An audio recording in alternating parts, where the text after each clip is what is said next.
Welcome to One-on-One. I'm Phil Tillman, your host. Today we're broadcasting from the Maryland Association of Counties Summer Conference in Ocean City as we interview the 59th Governor of Maryland, Parris Glendening.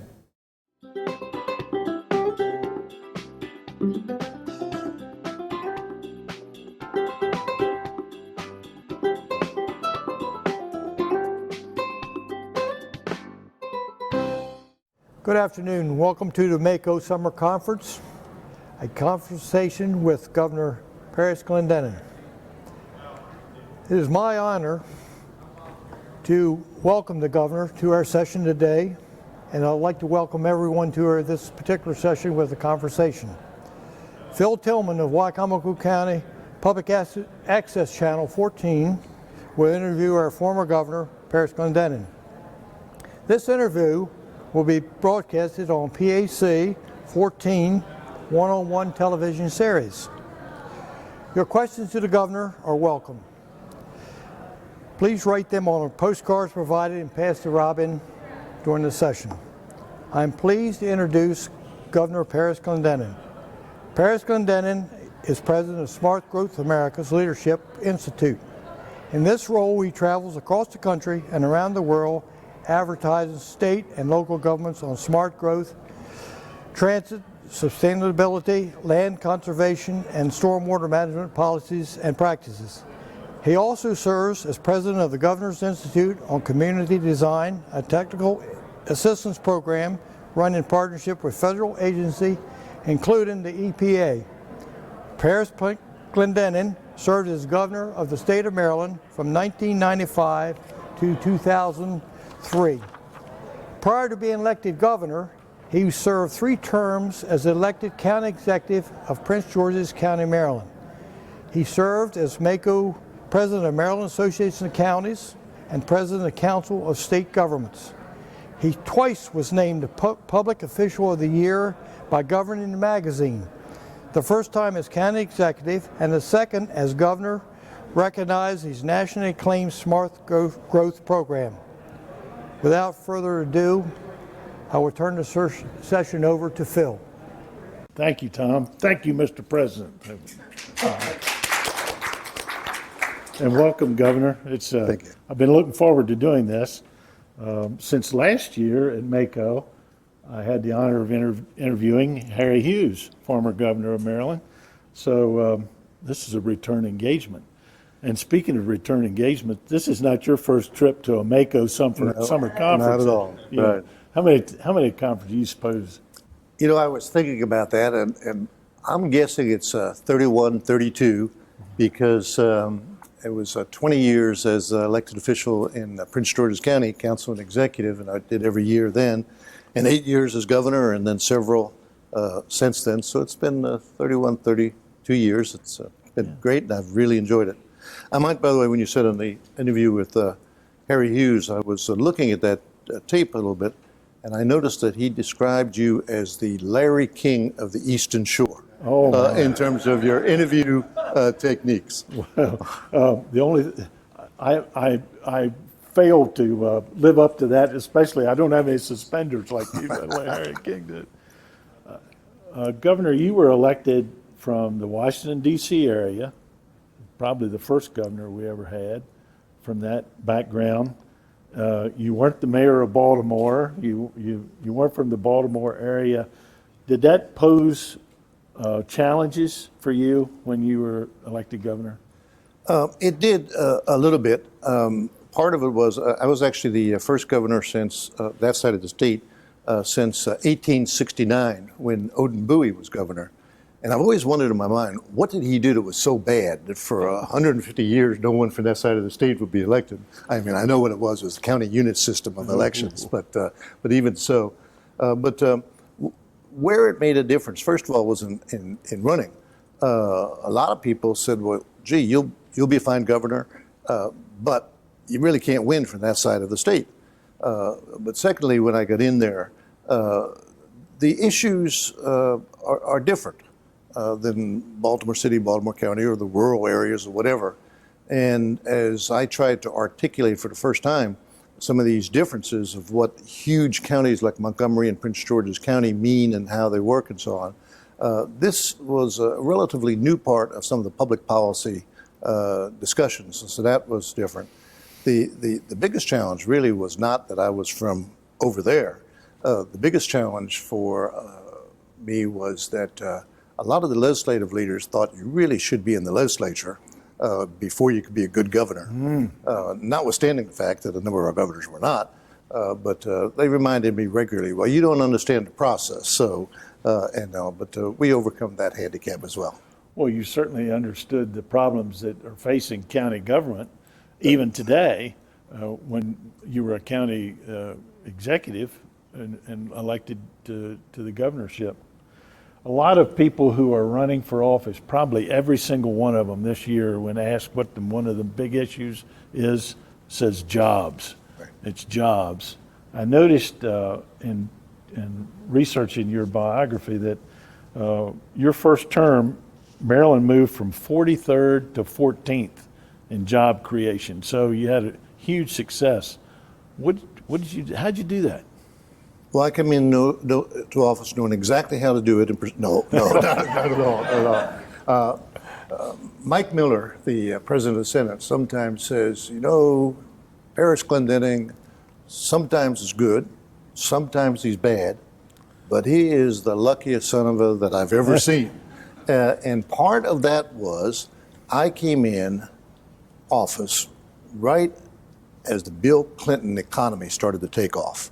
That was the most prosperous period of our economy in the last 40 years. And so quite candidly, all we had to do was to some extent not mess up, go to our natural strengths, which was the large intellectual workforce that we had, invest in education and our infrastructure, and other things flowed fairly well. I remember a conversation I had with Martin O'Malley, who was very gracious and asked for my input a little bit as he started office. And I told him, I said, to some extent, everything I tell you is going to be a little bit different because I had the good fortune of 6 of the 8 years of having well in excess of $1 billion in actual surplus. I don't mean reserve funds or anything, but actual surplus. I also knew that it didn't make sense to invest that in a lot of ongoing programs that would put us in a difficult financial position when the economy slowed down a little bit. And so that is how we were able to build so many new facilities on our campuses. We paid cash for them, to buy open space, including a number of large projects right here on the Eastern Shore, and to triple the investment in school construction because we paid cash, we got it off the books, if you will, and there was no future indebtedness. So I said, I was able to do a lot of things that, Martin, I think you're going to have a hard time. Yeah. And more than once he said, I remember that conversation. Let's talk about one of the keynotes of your 8 years as governor, smart growth and smart growth policies. When did you determine that smart growth or that policy was a good policy for the state? Well, it's interesting. I didn't run in 1994 on smart growth. I ran on trying to protect the Chesapeake Bay and our other waterways. And I grew up in Florida. And what I saw down there was in about a decade and a half, almost destruction of the Everglades. And they filled it in, they drained it, they built these massive roads. And what used to be the edge of the Everglades, we now have 40 miles of subdivision going out to the Everglades. And that natural resource now is just wrecked. And you're seeing the results in water shortages and storm severity in southern Florida. And so when I came up here and started working on the Bay, I said that one of the things we're going to do as a campaign was to aggressively reverse the decline of the Bay. Quite honestly, we weren't certain how to do this. Now, I know that it probably surprises you that an elected official would run for office and not know exactly what he was going to do or he or she was going to do. But one of the things became very, very clear. This was no longer about sewage treatment plants or what we call point source pollution. Just improve the effluent and you'll be fine. It was about land use. It was about stormwater runoff. It was about the loss of any type of absorption system before you hit it. It was about the silting that was going on. It was about the subdivisions with the fertilizers and everything else. And it was about land use on the Eastern Shore, largely involving the poultry industry. And it was land use in Western Maryland, including going all the way up to the mining. And so we got a bunch of people together, and we worked for at least 18 months out in the community, talking to people, trying to figure out what to do, all kinds of groups. I just came from the Growth Commission presentation, and John Lauria was talking about how many different types of people they meet with and they talk with. It got so bad that at one point, one of the papers, I think it was The Sun, gave a biblical analogy, and they said, whenever two or more people shall gather, Parris Glendening will talk about smart growth. It became that, and so we put it in place. We didn't even have the term smart growth. We decided to reduce the sprawl, to protect open space, and to reinvest in existing communities. We had to do these things. And those things actually meant modifying, if I recall correctly, someplace in the neighborhood of 19 different sections of the state law: housing bills, transportation bill, budget bills, and so on. And we came to the conclusion that if we sent all these down to the legislature, legislative leaders might pick and choose and take one or two, but to get the whole package through, we needed to say, I want your vote on the package. And so we sat around in a conference room and said, what are we going to call this thing? And it was managed growth, it was directed growth. Someone said smarter growth. And it dawned on me at that point, I said, well, wait a minute, if we're for smart growth, what are our opponents for? And as a result of that, that's where the name came about, and we started then moving aggressively thereafter. Let me just put one footnote maybe on the other end of this. I've got to tell you, as a matter of personal pride, but also pride in Maryland and the whole governmental process and in our citizens, that this little old state, and starting that concept, it has now spread all over the country. I speak, in fact, just last Friday, I was speaking in North Carolina on the relationship between land use and air quality. I was in Oregon on Tuesday, put a horse show for my daughter in between on the weekend. But I was in Tuesday speaking about stormwater management, green infrastructure stormwater management, and smart growth land use.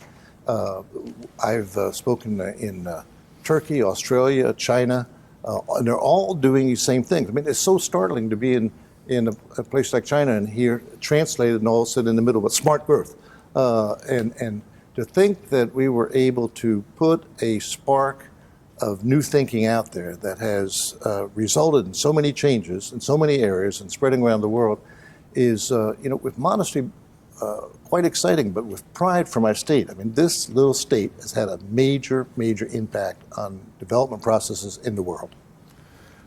I didn't mean to go on so much, but I love this stuff. Fine. Right. As you have taken this to other states, do you find that in those states there's the same type of resistance?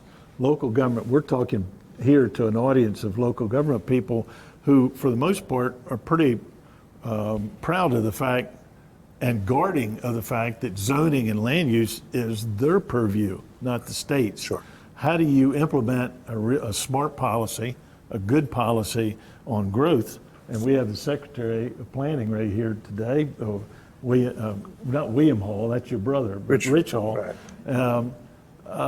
How do you do that without ruffling feathers, and how do you get people to accept and buy Sure. into this? Well, one of the things I often say, and Tom, relative to your introduction, is I remember speaking in New Jersey before the New Jersey Association of Counties, and they're all sitting there looking at me like this and all, and I told them, I said, first thing I want to tell you is I spent 20 years as a local official and only 8 years as a state official. So my heart is with the local officials.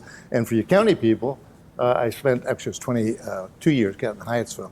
And for you county people, 20 years as a county official. So I understand, as one national figure used to say, I understand your pain. But we then tried to convert it, though. It is not about going any place. and selling smart growth or sustainability or transit-oriented development per se. It is about talking about the end product and what that end product means to the community, what it is you're trying to do. So, for example, I heard some of the discussion in a panel just a little bit ago from some business people that say, well, you know, this might pose hardship for business. I mean, a lot of rhetoric, but that's what they're saying. What we want to do is to make sure that businesses can actually do better by reducing cost and by making it more economically competitive. There's 91 million millennials coming online. I mean, there were only 78 million of baby boomers. There's 91 million millennials. The millennials don't want to live in the sprawl subdivisions at all. They like an area where there's a sense of place. And if you're going to be competitive and capture those shiny brights coming out of college, you've got to have this sense of place, and that's about economic competitiveness. When I was speaking in North Carolina, and they're going through a wave of relative conservatism right now, I told them, I said, listen, smart growth is about being conservative. Why are we going to build new roads and new water and sewer lines and new schools out there to accommodate a new subdivision when our existing area already has all that infrastructure in there? Let's just invest in that infrastructure. It's also about fairness. I mean, quite honestly, I do hear people come in and say, well, I have a farm and I have a buyer that wants to build it and put a subdivision there, and I have a right to do this. Well, that's a philosophical issue, I understand, and it's a zoning issue, a local decision. But what is the next thing that is always added? And we're going to need these additional roads, and we're going to need this water and sewer line, and we're going to need the school, and we want you, local government, to subsidize us so we can do that. Well, maybe you have a right to sell your farm, but you don't have a right to come to citizens elsewhere and say subsidize this somewhat needlessly. So we try to go through on all the questions that you just raised and not at all stick with our terms of smart growth or terms of what we're trying to do, but instead to think about the end product and how it affects people. When I was talking in Oregon last Tuesday, it's a conference called StormCon. It's a conference, I guess, 12, 13 years now, simply on dealing with stormwater management. And I was quite taken back and honored, really. There were over 1,000 people in the audience when I was speaking. But one of the things I was telling them is, you may believe in global climate change or not. You may wonder what the causes are or not. But the issue is, our weather is getting more and more severe. And I said, you know, just think of my little old home state. We had flooding in Hagerstown. We had flooding in Bethesda. We had flooding in Laurel. We had flooding in Bowie. And last week, the cars were floating away in BWI. Now, all of this is in about a 2 months' time. And you're getting these microbursts and everything else. And what we have to do is try to mitigate this. And one of the ways to mitigate it is to keep as much open space as absorption area and to better utilize the existing areas. As I always tell people in local government, you could have the biggest construction boom for the next 25 years that you've ever had and not take one more forest down or one more acre of impervious surface if you just reused and better used with mixed use and slightly higher densities the existing land. I mean, I think about Salisbury, for example.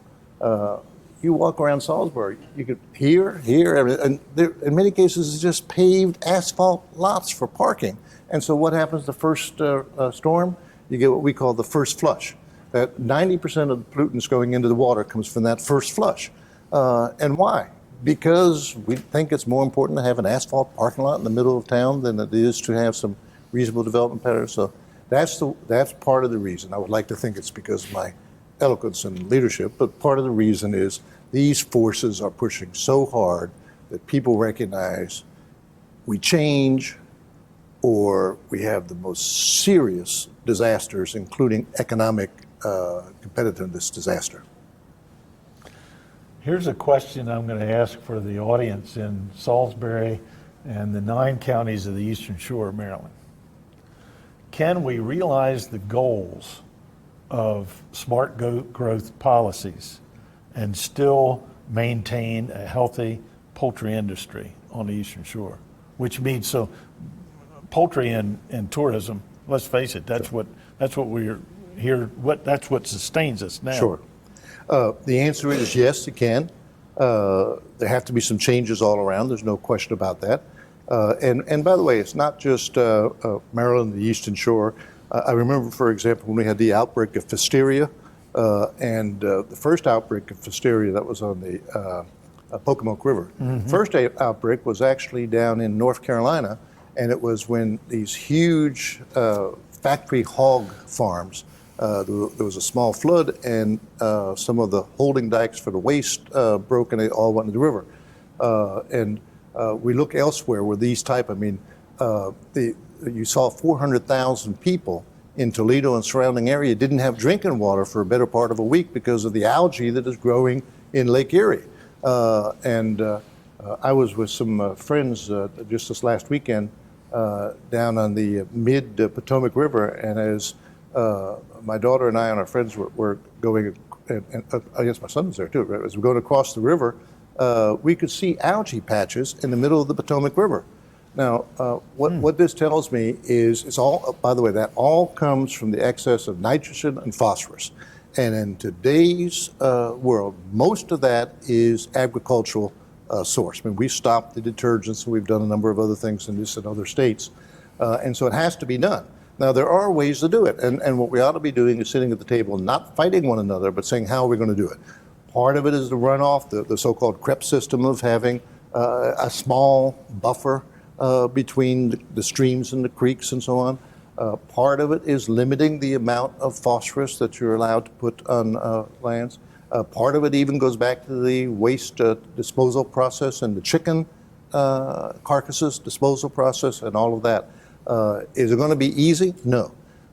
Do we want the Chesapeake Bay to turn into Lake Erie, where it's so covered with algae that we can't even swim in it and so on? I like to go out sometimes in our kayak, and we have a Anne Arundel County health alert that shows what parts of the bay are not safe for swimming on a particular day. And almost always after a good storm, not a massive one, but just a good rainfall, the following 24 hours, they recommend no swimming around. Now, for me, when I say no swimming, if I kayak with my daughter, her idea of kayaking is you paddle like crazy for maybe 10 minutes and then you, oops, I fell over and go swimming. And so I know that she's going to be in the water. So that being the case,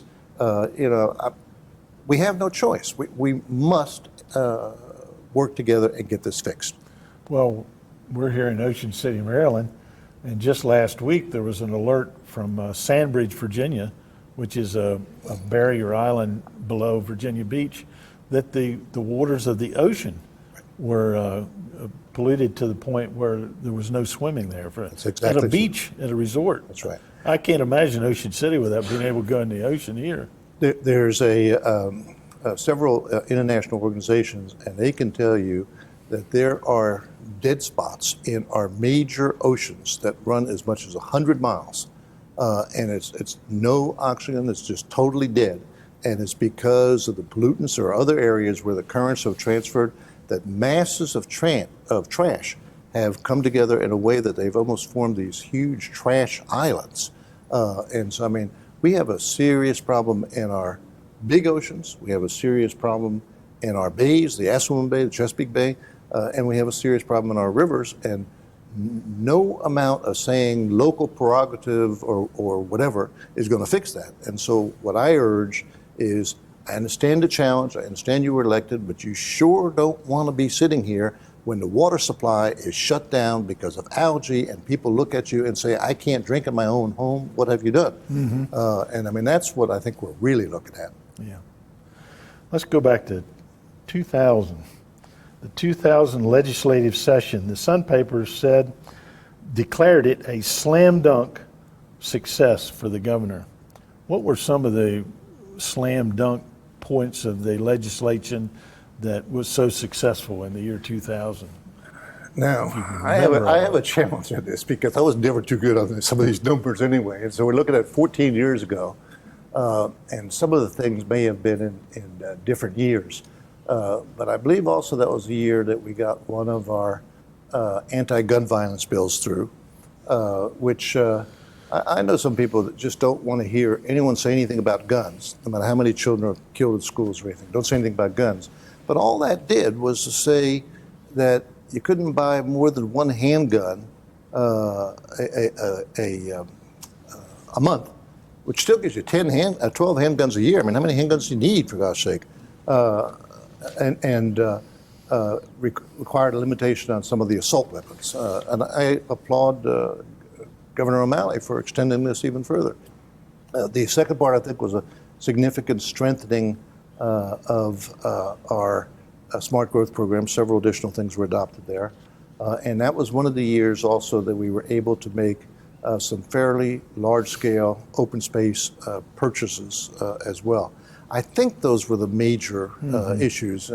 We did we also got, I think at that time, the Hope Scholarship Program through to help young people go to college. Yeah. Well, given your background, which is well written, growing up in a less than affluent situation in Florida, and then through education, rising to PhD, taught in college at the University of Maryland, and entered politics, became the governor of Maryland. I mean, that has to have a big effect on your support for education. Tell us a little bit about that. Well, it does, but I'm also very cognizant that many people have gone through the same thing, and that is education opened the doors for me. I was the first one in my family on either side to go to college, and certainly, therefore, to go on to graduate school and all. But it just opened those opportunities for me, both personally and intellectually, but more importantly, in some ways, the opportunities that were there.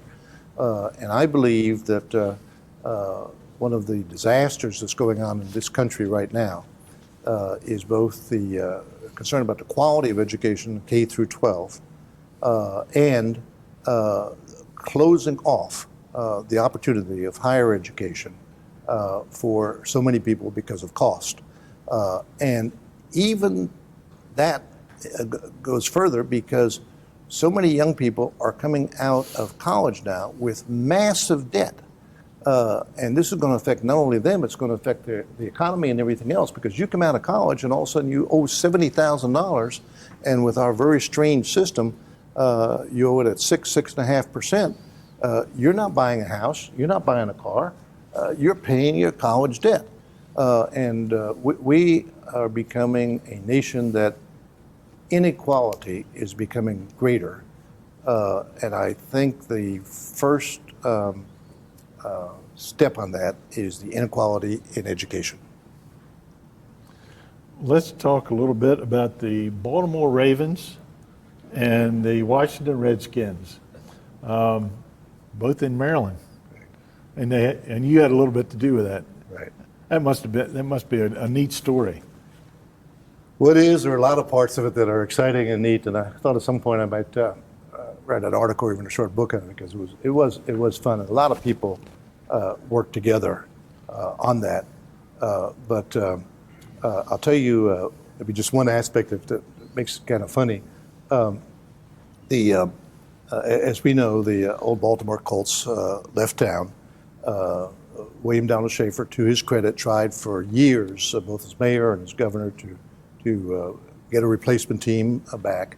Again, quoting Mike Miller, I didn't think it would be a great scheme. I never even thought about recruiting an NFL team. I remember a couple of times in campaigning in Baltimore, someone would say, "Are you in favor of bringing back an NFL team?" What do I look like? I'm dumb? Of course I'm in favor, but what am I going to do? And so I had no plan on that.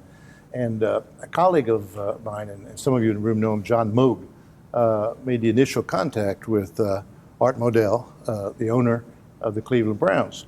And so he comes in and he lays everything out, and I said, I think we can do this. And then we actually had a meeting on an airplane on the runway, a private jet in the runway at BWI, where I met with Art Modell and some others. The deal, by the way, practically fell apart because at the very end, they were celebrating, and they opened, 10 o'clock in the morning, they opened some scotch and some cigars.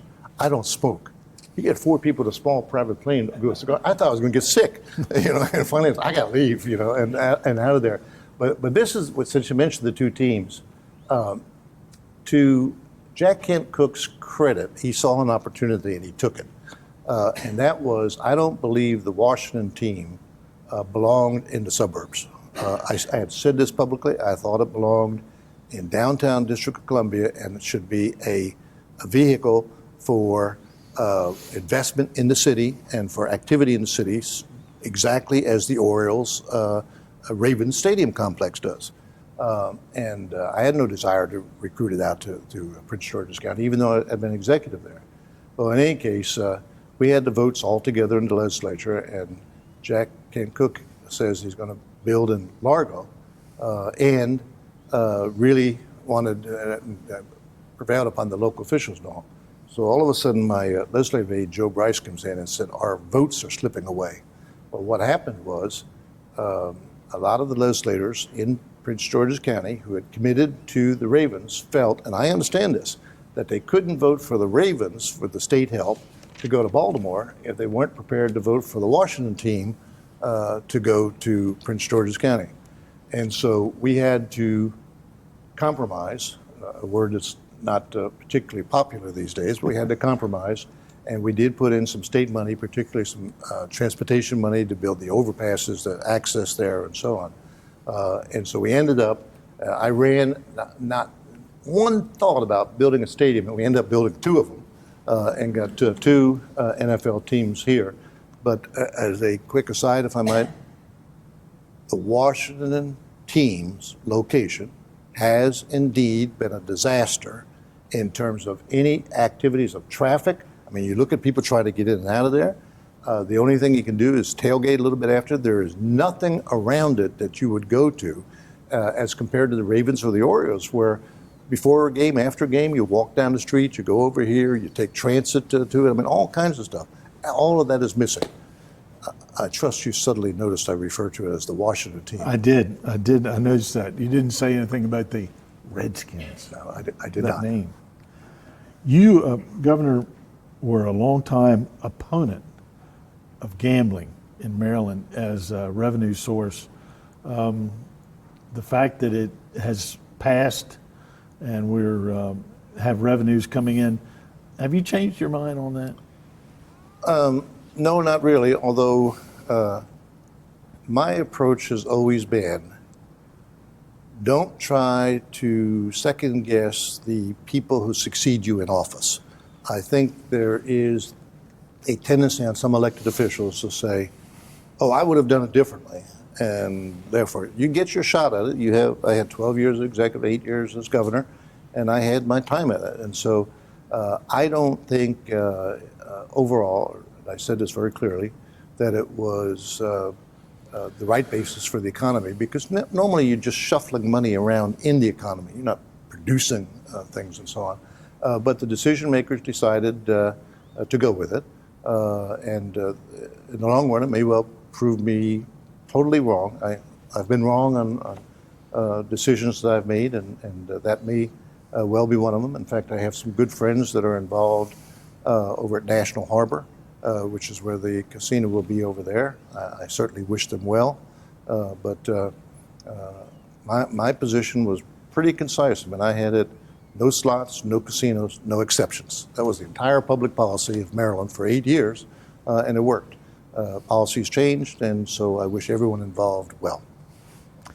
I'm going to ask you to remember your lowest point personally and as a governor, and perhaps your highest point as governor, if you can remember those 2 instances, or maybe there's more than 2.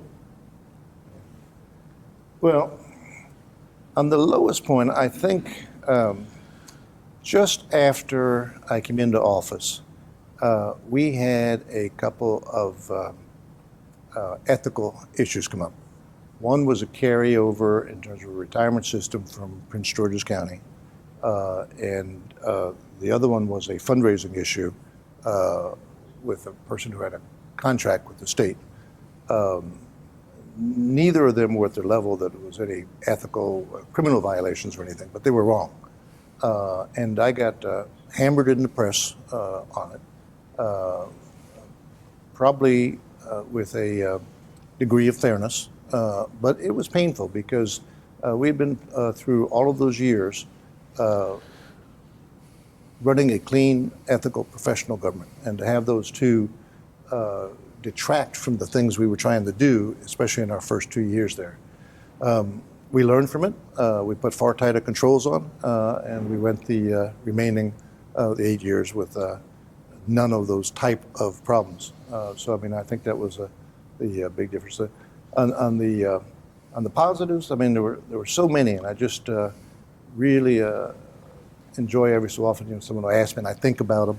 The things that we were able to do, certainly the smart growth that I mentioned, you know, to this day still think it's amazing that we were able to do that and have such an impact on the entire country. But there were other things, the two gun bills, I mean, I think that's important. I believe lives were saved. Our major anti-tobacco, anti-smoking, both by way of tax and by regulation, have been tremendously successful. I remember one of those early battles where we proposed increasing the cigarette tax significantly. The president of the Senate said absolutely no way, his famous statement, dead on arrival.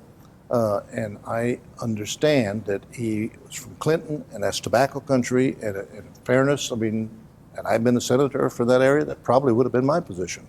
But what we ended up doing was saying we're going to commit all of the money to children's health care, prescription coverage, and that this amount of money would cover 79,000 children who do not have health coverage. And then we took this bottle of amoxicillin, I think it's called. I see my former wife back here. Amoxicillin, is that the right word, amoxicillin? We call the bubblegum medicine. And Raymond, who many of you know, used to get these terrible earaches. And he'd wake up at 4 o'clock in the morning, crying, screaming.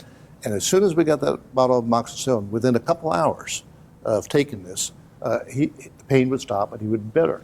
And I traveled around the state with this poor old worn bottle of amoxicillin, saying 79,000 children are out there crying and screaming because they can't get this medicine. Now, hopefully they weren't doing it all at once, but eventually the pressure built up, and it wasn't pressure that says, gee, I really want that cigarette tax. It was, I really want this program funded.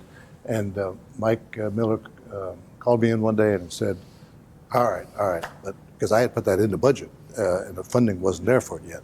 He said, all right, but don't do it that way again. And I said, all right. And so that's how, we ended up one of the very first states with a massive expansion of children's health, prescription coverage care, fully funded without any federal help. Now, since then, it's been phased in, thankfully, to the federal program. And I mean, I felt good about that. I felt knowing that, some child, it could have been in Talbot County, it could have been in Prince George's County, but some child was going to have that, and their mom or dad would be able to go down to the drugstore and get that medicine. Yeah.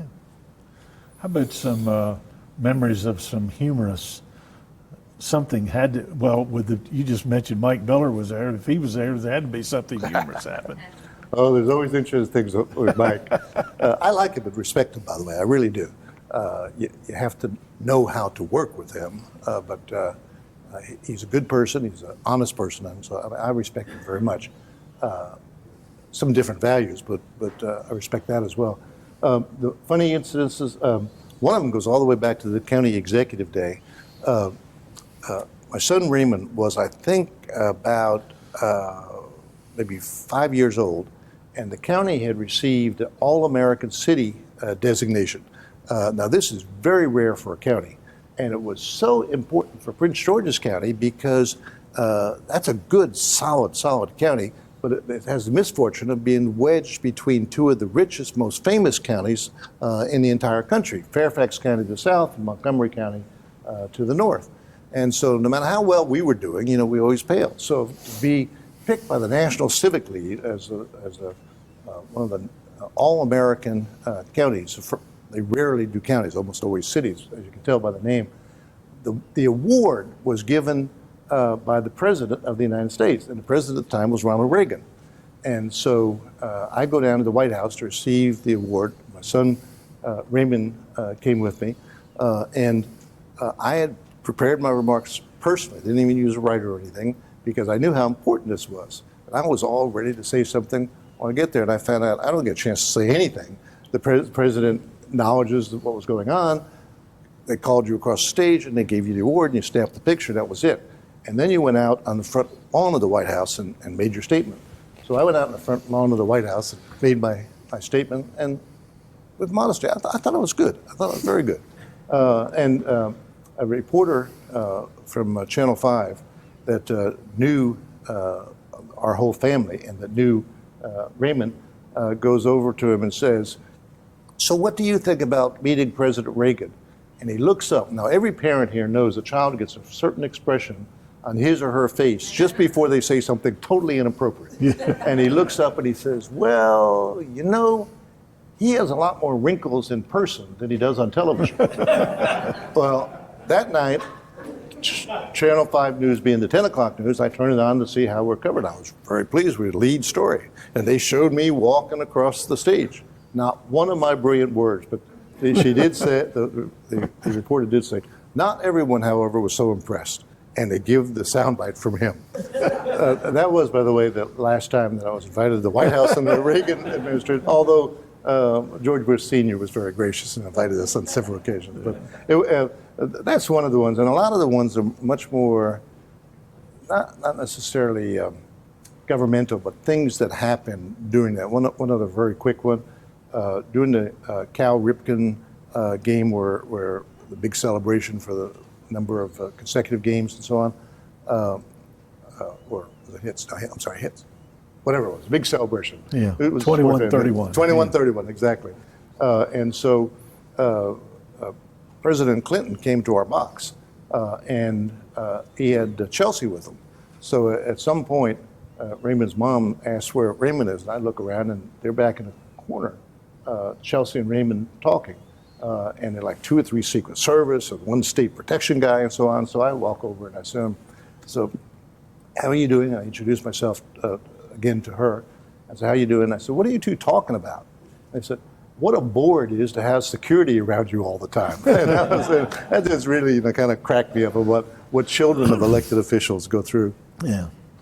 Let me, in conclusion, just mention 4 or 5 names, and you say whatever comes to your mind, hopefully. William Donald Schaefer. He did some very good things for the city and the state. He had an interesting quirk of not being able to let go of the office that he left. I remember his early attacks on Mayor Schmoke, but those quirks will disappear in history. His contributions, I think, will survive. Kathleen Kennedy Townsend. A very good person, was a good, strong part of my administration, had one of the worst campaign teams ever assembled. But that notwithstanding, continues, I think, to do some really good things. Do you see her occasionally? What's she doing? I do, and in fact, I had lunch with her just 3 or 4 weeks ago. Curiously enough, she's with a hedge fund operation, but she does several different things out of there. But one of which is she's working on pension reform for private sector to permit small businesses to enter into a kind of a collective 401k type process. And it'd be, if it works, it'll be an interesting contribution. About a dozen states are now working on it, and she's coordinating the overall effort. Bob Ehrlich. I really don't know him, and never got a chance to know him that well. I think reasonable person. I didn't have any, great philosophical. I don't think he personally took advantage of the strengths of the office to get things done. But everyone has their different style. But I think history would say not too much happened during that 4 years, which, by the way, is not necessarily bad. Sometimes, when I used to teach at the University of Maryland, I would say after a series of activist presidents, like FDR, for example, and then Truman and so on, you need a kind of go slow, let's think things through a little bit, like Dwight Right. Eisenhower. And so maybe, that was our Dwight Eisenhower, and you could be judged a lot worse than to be called the state equivalent Compared to there. him. Right. Yeah. Louis L. Goldstein. To this date, I think one of the most beloved, not just politicians, but perhaps people in the state. He truly loved the state. But most interesting to me, he really, really loved meeting people. I won't even say politicking, because there was no border in that. Every event, every group, he would jump out. And my son was collecting these gold coins that he used to give out. At one point, he had a stack of gold coins like that. And so a wonderful guy and a real loss. Paul Sarbanes. Probably one of the smartest elected officials that we've ever had serve us in this country, and probably one of the most genteel of U.S. senators, not just from this state, but in modern history. Marvin Bandel. Marvin was extraordinarily effective, and he was effective because as former Speaker of the House, he knew how to make the legislature work. And some of the great reforms, including we were the first state that brought all the transportation facilities, the port, the airport, the bridges, the rails, and all under one decision making. And that was a tough, tough job. We led the entire country in doing that, and that was because of his contribution. Sadly, those great contributions were wasted by other events later in his administration. Obviously, I'm not going to mention the two sitting United States senators, but let me ask you, Harry Hughes. I'll finish up with that last one, Harry Hughes. Harry Hughes, I think, may well be, I shouldn't say may well, by far the most underrated, underappreciated governors of modern times. When the state had a number of ethical challenges, he just jumped in there and shone like a light about what should be done. When he understood what needed to be done in terms of transportation and rail investments, and from my perspective, he took the first big step on environment by creating the critical areas process. But most importantly, it wasn't just the critical areas of protecting the first 100 feet or 1,000 feet. It was saying the state has a legitimate role in helping lead, direct local governments to make the right decision, because it is in the state interest to protect the bay, to protect the Potomac, to protect our groundwater. And so therefore, yes, you make the decisions, but the state is in there. It was a lot easier for William Donald Schaefer to come in with his statewide plans, and a lot easier for me to come in with smart growth, because we were all standing on the shoulders of Harry Hughes. Well said, thank you. Now we have a question from Gary Hodge, and he's written a 37-paragraph question here. Does that surprise anybody, Gary? And he's talking, Governor, saying that you played a decisive role in the transformation of the short-term Maryland, and I can't read a lot of this, but he's talking about Pax River, Right. And he's also talking about the Tri-County Council in the three lower shore counties of Right. the Western Shore. Sure. And the question was, though? Who knows? Would you say that, did that? It was really intended to be a compliment Oh. to your leadership in Southern Maryland Thank you. during a critical time where the state partnered with the Tri-County Council and the three counties and transformed the future economic opportunities of the region. Well, Gary, first of all, thank you. And of course, you were so central to those decisions as well, and we all appreciate that. Although I will tell you, in my mind, if there was one person by far that did it, was Congressman Steny Hoyer. We'd come up with these great plans and so on, and Steny came up with the money. And also, this was not just about protecting the Patuxent Naval Air Facility. It transformed that facility into a major research intellectual center, not just a bigger or expanded military base, but a huge change from that perspective. The difference, though, and I think this is a lesson for all of us, we were successful, Gary, as you're correctly saying here, because the region cooperated.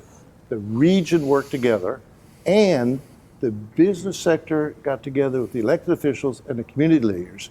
And that was about as unified effort in response to a really big challenge as I have seen.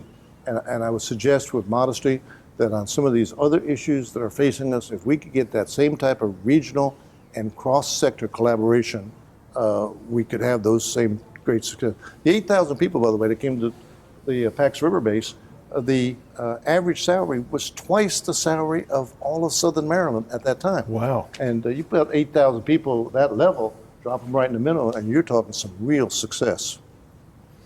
Well, thank you for the question, Gary. It's nice to see you. I haven't seen you in 20 years, I think. This question has to do with the inter-county connector. It says, Governor, have you ever utilized the inter-county connector? If so, what is your current reaction to that 18-mile costly road, which you took action to halt its construction? Right. First of all, I've never used it. Do not suspect I ever will. Again, going back to the philosophy of, you make your decisions and you stick with them. I did. In fact, we had removed it from the plan and so on.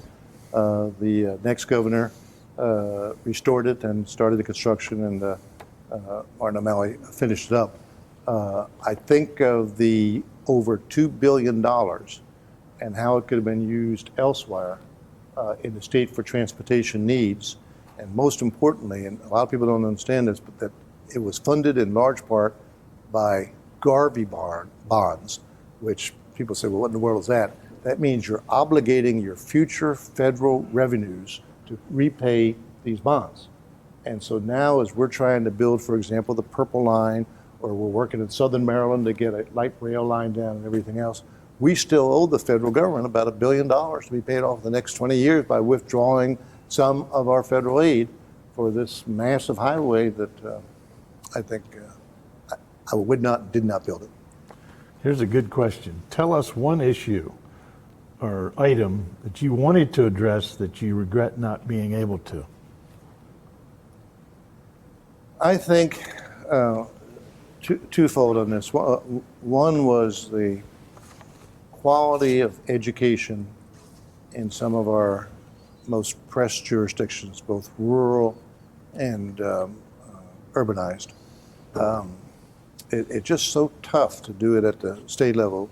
We tried to increase the resources considerably, and we certainly made major improvements on the physical facilities, including so many schools around here in the Lower Shore.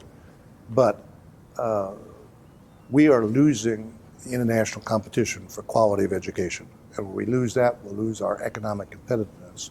So that part bothers me. The other part, I just wish we had had more success. We did some expansion of transit, but we could not get, just as President Obama is trying to do now and can't seem to get it going nationally.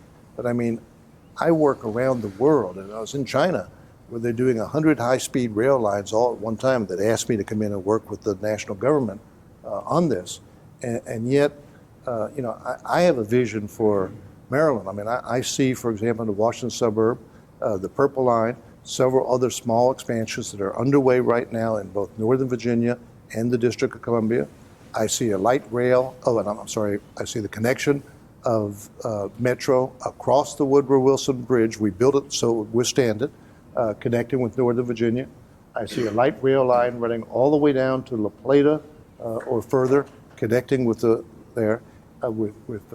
DC Metro.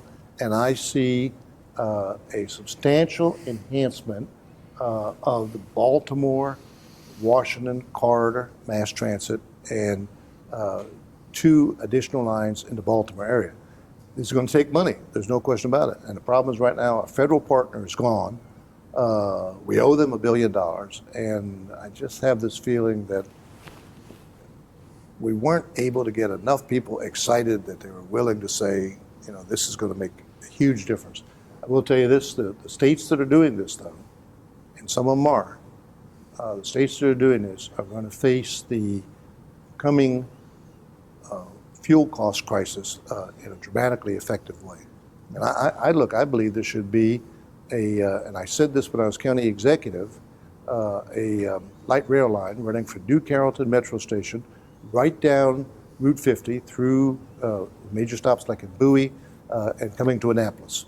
Route 50 was already there.